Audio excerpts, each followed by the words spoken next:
Hi, I'm Harrison Keeley. Here's a quick look at today's top stories. First of all, a 63-year-old Soddy-Daisy woman was shot to death Sunday morning. Deputies found Sandra Davis around Wellthor Circle near Lakesite. She was pronounced dead at a hospital and her body was sent to the county medical examiner's office. Police also found a man dead inside his home on Cheek Street on Saturday. Authorities couldn't immediately determine the cause of death for 59-year-old Gregory Cothran. An investigation is ongoing. A bidder has offered $50,000 for the controversial barge on Chattanooga's waterfront. The bid from RCW Construction of Trenton, Georgia, will have to be reviewed by a U.S. Bankruptcy Court this week. Businessman Alan Casey's attorney, David Fulton, says he anticipates the bid will be accepted. If approved, RCW will work with the U.S. Army Corps of Engineers to remove the barge. A 6-foot fence is going up around the Harriet Tubman housing site to secure it for demolition this summer.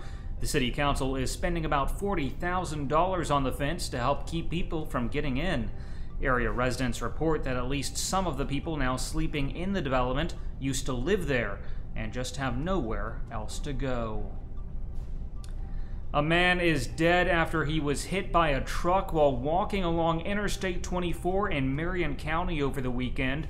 Authorities say the accident happened Saturday afternoon on the westbound lanes near mile marker 153.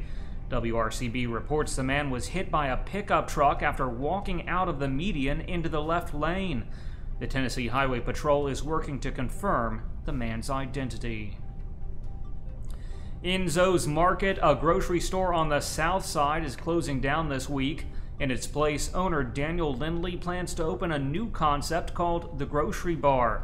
Lindley recently bought a majority stake in the store after selling his interest in St. John's Restaurant.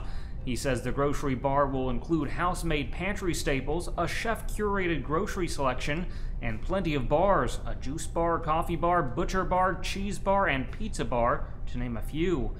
Enzos will disappear after June 7th. The Grocery Bar is slated to open by the end of the month. A woman has pleaded guilty to second-degree murder in the death of her 3-month-old niece. 29-year-old Jessica Fax had been watching Elizabeth Mia Fry in Harrison in 2012. Prosecutors say that when the father came home, Fax left and he went to check on the baby. At that point, authorities say the baby had been dead for 6 to 8 hours and had skull fractures. Fax didn't tell him that anything had happened, and she never called an ambulance. She later told police that she dropped the baby in a padded, carpeted area, but the injuries didn't align with that story. Fax continues to deny harming the baby. She's been sentenced to 35 years in prison. Bryan College is cutting more than 1/10 of its staff. President Stephen Livesay announced that the college will cut 20 of its 173 full-time staff positions. This after some staff members already quit in protest over changes to the school's statement of belief. Livesay blames the cuts on dwindling enrollment.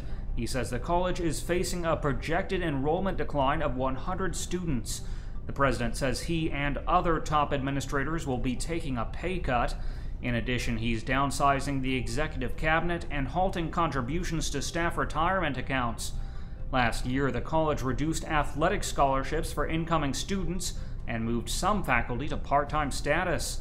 In the meantime, Livesay says the college has hired a new admissions director to help enrollment grow. Finally, a college in North Georgia is moving the location of its new $7 million football stadium to save a bald eagle's nest. Barry College in Rome originally planned to build the stadium next to its recreation center, but now, after a pair of bald eagles built a nest in a nearby pine tree and hatched 3 baby eaglets, the college has gained an online webcam audience from around the world. Now the new stadium will be built about 2/10 of a mile away in a pasture near the college service entrance. Turning to weather, today will be mostly cloudy with isolated showers and thunderstorms after 2 o'clock. The high will be near 83 degrees. The low tonight will be around 65. That's it for today's newscast. Thanks for being with us. You can find more on these stories and breaking news all day long at timesfreepress.com.